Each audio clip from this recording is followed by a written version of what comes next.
Hi friends, welcome to Virusa's Kitchen. நான் உங்கள் Ruby.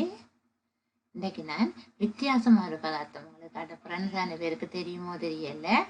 இதுக்கு பேர் குருவித்தலை பாவக்காய். இது பாவக்காய் வகையின் ஒரு இனம். ஆனால் சரியான சின்னன் வீடுகளில் வளர்க்குற இல்லை, சும்மா காடுகளில் எங்கேயாவது கிடக்கும் குருவித்தலை பாவக்காய். இந்த பாவக்காய் மேனிய பாவக்காயை விட மருத்துவ குணம் மிக்கது. இது இயற்கையாக வளர்றதால நச்சுத்தன்மை ஒன்றுமே இதில் இல்லை. மருத்துவ குணம் மிக்கது. அநேகமாக சுகர் போன்ற நோய்களுக்கு சிறந்த ஒரு நிவாரணி. இதில் எப்படி கறி வைக்கிறது அநேகமான பேர் திரும்பி கூட பார்க்குறே இல்லை. ஏனென்றா இது வைக்குமென்று ஒரு பயத்தில் அவையிலுதுன்ற இல்லை. நாங்கள் சமைக்கிற மாதிரி சமைச்சு பாருங்க, ஒரு வித காய்ச்சலும் இல்லை, ஒன்றுமே இல்லை, நல்ல சுவையாக இருக்கும். இதை நீங்கள் செய்து சாப்பிட்டீங்கன்னா உங்களோட உடலுக்கு நல்ல ஒரு ஆரோக்கியம் கிடைக்கும். செய்யுங்க வாங்க. நான் இப்போ எப்படி சமைக்கிறேன்னு சொல்லித்தரேன். இங்கே பாருங்க, நான் இவ்வளவு குருவித்தலை பாவக்காயை வாங்கின்னு வந்தேன். இது எங்களோட உழவுக்கே கிடக்கின்றதால நான் பழுத்தது பிஞ்சு காய் ஏதாவது பார்க்காம பிடிங்கன்னு வந்திருக்கிறேன். இதுதான் நல்ல ஒரு பதமான ஒரு காய். மஞ்சளாக இருந்தால் பழுத்திடும், பழுத்தா பிறகு வேஸ்டாக போயிடும்ன்றதால நான் மஞ்சளையும் சேர்த்து பிடிங்கன்னு வந்துட்டேன்.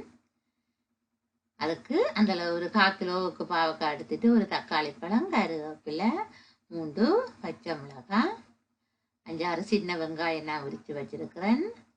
தேங்காய் பால் ஒரு 1/2 கப் எடுத்து வச்சிருக்கிறேன். தேங்காய் பால் விட்டாத்தான் கொஞ்சம் அந்த கைப்பு சுவை மாறி நல்லா வரும். புளி கரைச்சல் ஒரு எலுமிச்சம்பழம் அளவுக்கு புளி எடுத்து போட்டு கரைச்சி வச்சிருக்கிறேன். இவ்வளவும் தான். அடுத்த இந்த பாவக்காயை வெட்டுற மட்டும்தான் உங்களுக்கு வேலை. நீங்கள் வெட்டேக்க பாருங்க. இது பிஞ்சுக்காய், இது நல்லா பழுத்த காய், இது செம்பழம், இதுதான் நல்ல பதமான காய்.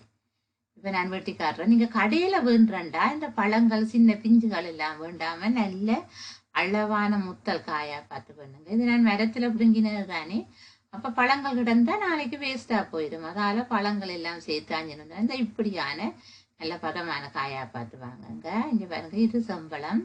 வெட்டேக்க பாருங்க, ஈஸியாக வெட்டுப்படும். உள்ளுக்கு சீட்ஸ் பழுத்து மாதிரி இருக்கும். ரெட் கலர்ல இருந்தா அது பழம்.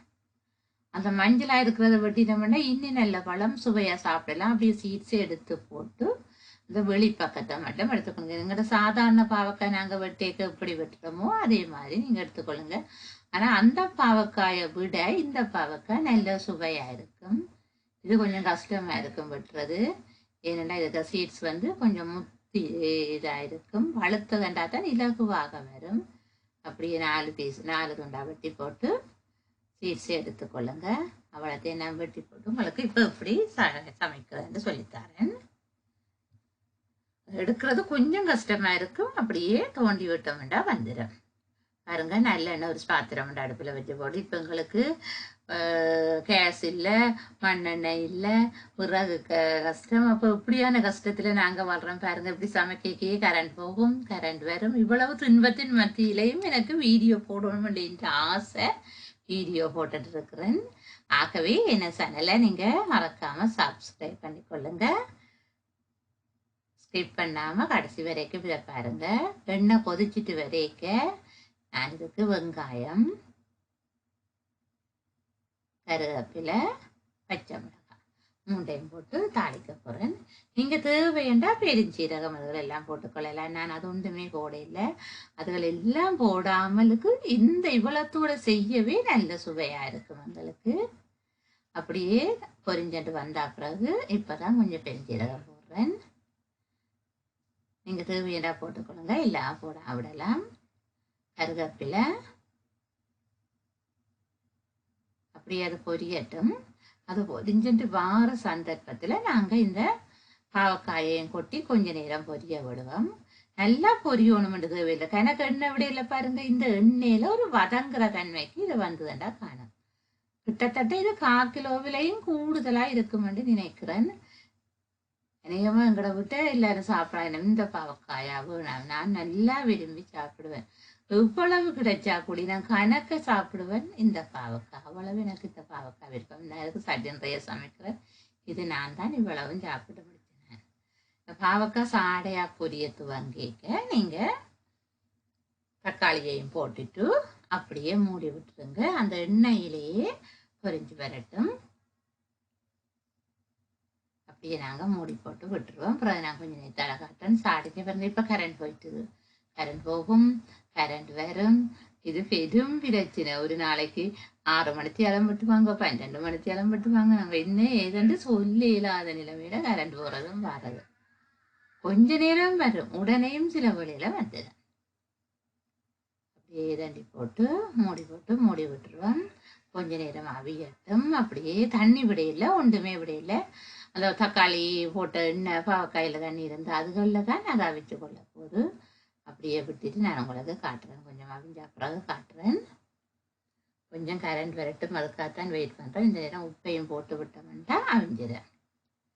உப்பும் சேர்ந்துடும். உப்பு இல்லா பண்ணம் குப்பையிலே இப்போ கட்டாயம் நாங்கள் உப்பு போடணும்.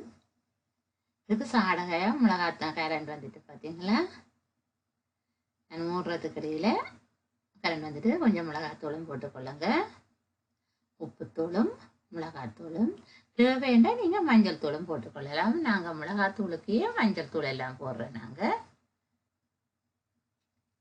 இந்த திருப்பி கரண்ட் போயிட்டுது வந்துட்டு இப்படி போகிறதும் வாரதும். சில வழியில் போயிட்டுதுண்டா 1 மணி நேரம் 2 மணி நேரம் அப்படி செல்லும். சில வழியில் போகிறதும் வாரதுமா இருக்கும். ஒரு செகண்டுக்கு செகண்ட் போய் வந்துட்டு இருக்கும். என்ன செய்யறது, ஒன்றும் செய்யலாது. நாங்கள் ஸ்ரீலங்காவை பிறந்துட்டோம், ஸ்ரீலங்காவில் பிறந்துட்டோம். இது எங்களோட தலைவிதி, அனுபவிச்சே தீரணும். அப்படியே மூடி போட்டு விடுவோம். கொஞ்ச நேரம் அவியட்டும். அவிஞ்ச முடிய நாங்கள் காட்டுறேன். இப்போ பாருங்க, கொஞ்சம் அவிஞ்சா பிறகு அந்த புளிக்கரைசலை விட்டுக்கொள்ளுவோம். புளிக்கரைசலையும் சேர்த்து அவியட்டும். புளிக்கரைசலையும் விட்டுட்டு பாலும் இருக்குத்தானே, பாலையும் விட்டுக்கொள்ளுவோம். 1/2 கப் முதல் பால் எடுத்தேன். அப்படியே பாலையும் விடுங்க. முழுப்பாலை நான் விடையில்லை. அந்த புளிக்கரைசல்ல இன்னும் கொஞ்சம் இந்த பாலை விட்டு புளிஞ்சு போட்டு விட்டுட்டு பிறகு நான் பாலை விடுறேன். பாருங்க, அந்த புளிக்கரைசல்ல திருப்பி பாலை விட்டேன். நான் விட்டுட்டு மிச்ச பாலையை நான் விட்டேன் இருந்தா அப்படியே அவிஞ்சண்டு வரும். மிளகாத்தூள் போட்டிருக்கிறேன், உப்புத்தூள் போட்டிருக்கிறேன், பால், புளி, தக்காளி இன்னும் வளர்க்குறதுக்குரிய சாமான்கள் போட்டுட்டு அப்படியே நல்லா உருண்டு திரண்டு வர வேணும். பால் முழுக்க வத்தி அப்படியே உருண்டண்டு வரைக்கும் இறகை கொள்ளுங்க. பாருங்க, இதுல குழம்பே இல்லை, அப்படியே உருண்டு திரண்டு வந்துட்டு இப்ப நான் சாப்பிட போறேன். பாருங்க, சோயா மீட், பருப்பு, நீத்து பூசணிக்காய் சமைச்சிருக்கிறேன். நீத்து பூசணிக்காயில வெள்ளைக்கறி, பருப்பு கறி, சோயா மீட், கொஞ்சம் சோறு. கட்டாயம் நாங்கள் சாப்பிட வேண்டிய அளவு சோறு மிக குறைவாக எடுத்துட்டு கறியை கூட எடுத்து சாப்பிடுங்க. அதுதான் நல்லவங்கிற உடம்புக்கு. சோத்தின் அளவை நாங்கள் எவ்வளவு தூரம் குறைக்கணுமோ அவ்வளவு தூரம் குறைக்கணும். பாருங்க ஃப்ரெண்ட்ஸ், சுவையான அருமையான பாவக்காய் கறி. இந்த பாவக்காய் கறியே மட்டும் போதும் எங்களுக்கு, வேறு ஒரு கறியுமே தேவையில்லை. சாப்பிட்டு பாருங்க. எங்க கண்டாலும் விடாதீங்க, தேடி பிடிச்சு வாங்குங்க, அல்லது எங்கேயாவது தேடி பிடிச்சு புடுங்குங்க, சமையுங்க, சுவையா சாப்பிடுங்க, நோயற்ற சுகதேகிகளாக வாழுங்க. Thank you viewers. இது வரைக்கும் என்னோட சேனலை பார்த்ததுக்கு தேங்க்யூ. ஷேர் பண்ணுங்க, சப்ஸ்கிரைப் பண்ணுங்க. தேங்க்யூ.